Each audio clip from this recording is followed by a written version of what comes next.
Right, hello everyone, and welcome to this flipped learning explainer.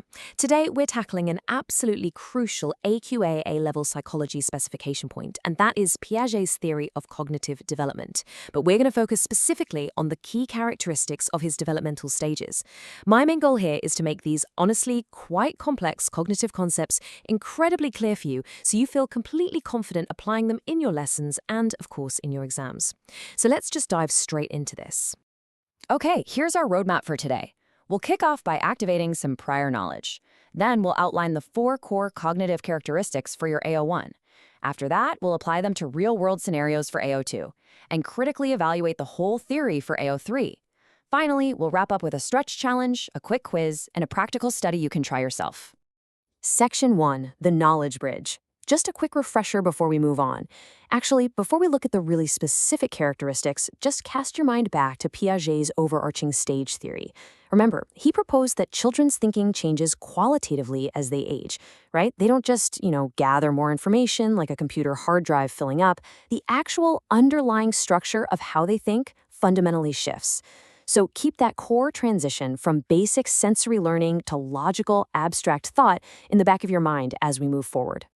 Section 2, AO1 Core Explanations. Let's get into the 4 cognitive characteristics.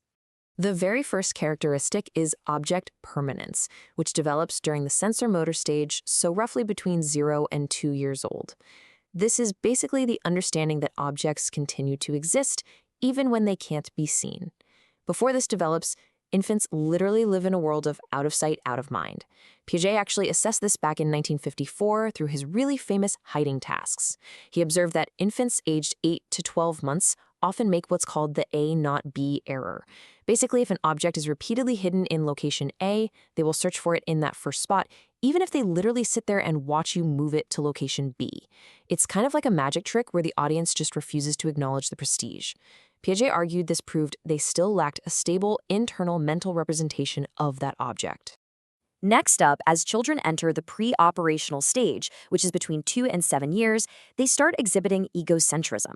Now, I want to be really clear here. This isn't about being socially selfish or spoiled. It's the cognitive inability to see the world from another person's point of view. Children at this stage fundamentally struggle to decenter. Think about Piaget and Inhelder's famous 1956 Three Mountains task. Children were shown a model landscape and asked to choose a photograph showing what a little doll, placed at a completely different angle, would see.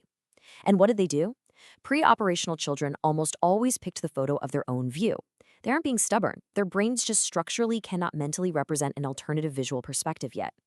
Right, moving along into the concrete operational stage, roughly ages 7 to 11, children develop conservation. This is an absolutely crucial one. It's the understanding that quantity remains exactly the same even when its outward physical appearance changes. Piaget tested this in 1965 using his famous liquid task. He'd show children 2 identical glasses with the exact same amount of liquid and then pour one into a taller, much thinner glass. Pre-operational kids will look at that and confidently claim the taller glass has more liquid. Why? Well, it's because of centration. They fixate on just one single dimension, which in this case is the height. It's only around age 7 that children develop reversibility. This is basically the logical superpower to mentally pour the liquid back in their heads and understand it remains the same. The final AO1 characteristic, which also pops up in the concrete operational stage, is class inclusion. This is the ability to really understand hierarchical relationships between different categories. For example, if you show a pre-operational child a picture of 5 roses and 2 tulips, and you ask them, are there more roses or more flowers, they will almost always enthusiastically answer roses.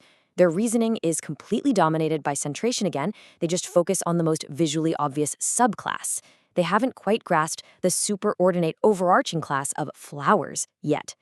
Older children, though, they can decenter. They understand that roses are just one smaller part of a much broader hierarchical category. Section 3, AO2 application. Let's look at some real-world contexts. Memorizing the theory is only half the battle. We absolutely have to apply it to real life. So, why do 8-month-olds suddenly start crying the second their parents leave the room at bedtime? Well, object permanence. They finally have a mental representation of their parent. They know you still exist somewhere else, and honestly, that makes your absence pretty distressing. Now consider early years sharing disputes. If a child in a nursery starts crying because their friend's spread out pile of blocks looks bigger, they aren't just being difficult. They are actively demonstrating centration and a complete lack of conservation. Just talking to them won't work here. This is exactly why early years teachers absolutely have to use concrete visual demonstrations to resolve these sorts of sharing disputes. Okay, let's apply this directly to an AO2 exam question, specifically one linked to research methods. Imagine this scenario. A researcher observes 4-year-olds arguing. Child A cries because child B's rolled-out Play-Doh looks bigger. Explain using Piaget's theory for 4 marks. Think carefully about how you would structure this. We can't just list facts here. We need to precisely apply our AQA terminology to the stimulus provided. Watch closely how I break this down to secure those top-band AO2 marks. Step 1. Identify the variable from the stem. Right here, it's the perceptual change in the Play-Doh's shape. Step 2. Apply the exact psychological concept. Child A lacks conservation and is demonstrating centration. They are focusing solely on the length or surface area of the rolled-out dough, completely ignoring its original volume. Step 3. We must explicitly link this back to the age. At 4 years old, child A is firmly in the pre-operational stage, which means they lack the logical ability of reversibility required to understand that the mass actually remains constant. See? Clear, logical, and fully applied to the scenario. Section 4, AO3 Evaluation. Let's look at some methodology critiques. Before we go further, let's clear up a massive misconception that literally costs students marks every single year. A really common belief is that if a child failed Piaget's tasks, they completely, 100%, lacked the underlying cognitive ability. But the reality? It's quite different. Many modern psychologists argue Piaget's tasks were highly artificial and placed heavy, genuinely confusing language demands on young children. I mean, think about it. If a giant imposing adult repeatedly asks you the exact same question about the volume of a liquid, you might just change your answer because you assume it's a trick and they want you to change it. So task failure often reflected a confusing methodology rather than a genuine lack of logical reasoning. And this brilliantly illustrates how scientific progress works, as newer research really challenged Piaget's rigid timeline. Let's compare some key studies. Back in 1987, Balgiarian used these incredibly clever violation of expectation experiments. And guess what? She found evidence of object permanence in infants as young as 3 to 4 months old. Piaget massively underestimated them because his tasks relied heavily on motor skills that infants just hadn't developed yet. Then, you've got McGarrigle and Donaldson in 1974. They brought in a naughty Teddy who accidentally messed up the counters during a conservation task. When the context was a playful accident rather than a formal, scary adult test, children demonstrated conservation much, much earlier. It just goes to show Piaget's tasks were arguably just too artificial. Now, to push your essays straight into the top bands, you absolutely must include synoptic and debate links. Synoptically speaking, Piaget's idea of class inclusion maps perfectly onto schema theory from your cognitive memory topic. A young child's undeveloped schema network caused them to focus on the salient category rather than the broader hierarchical structure, which is exactly how memory schemas organize our adult knowledge. For issues and debates, well, Piaget assumed these cognitive stages were biologically universal for everyone. However, cross-cultural research heavily challenges this. Children growing up in societies without formal schooling actually achieve conservation and class inclusion much later. So it begs the question, is development purely driven by biology or is it heavily influenced by cultural and educational factors? Section 5, Stretch and Challenge. Time for some conceptual prompts. I want you to really reflect on these prompts.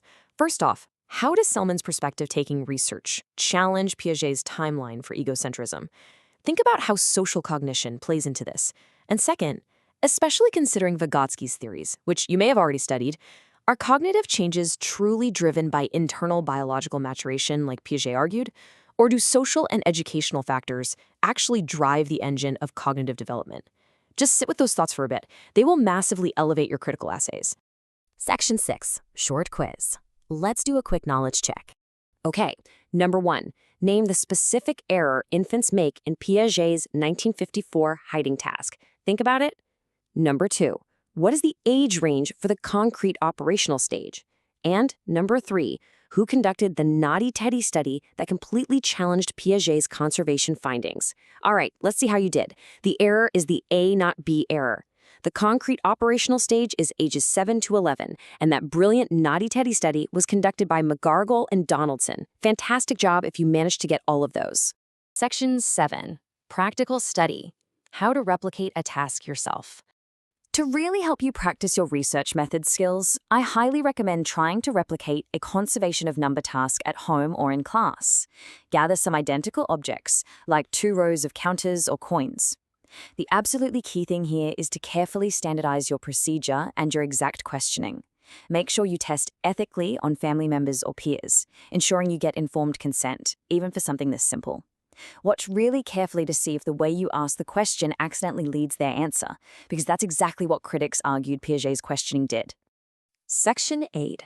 Closing Summary. Let's review the spec.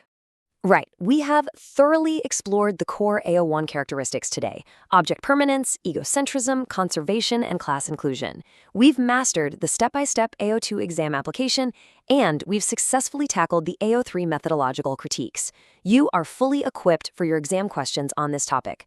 But as you step away from this explainer today, I want to leave you pondering this. If cognitive development is so heavily reliant on our interaction with the physical world and our cultural context, how might the modern rise of digital technology and intense screen time be fundamentally rewiring the developmental stages Piaget laid out nearly a century ago? Think about that. See you next time.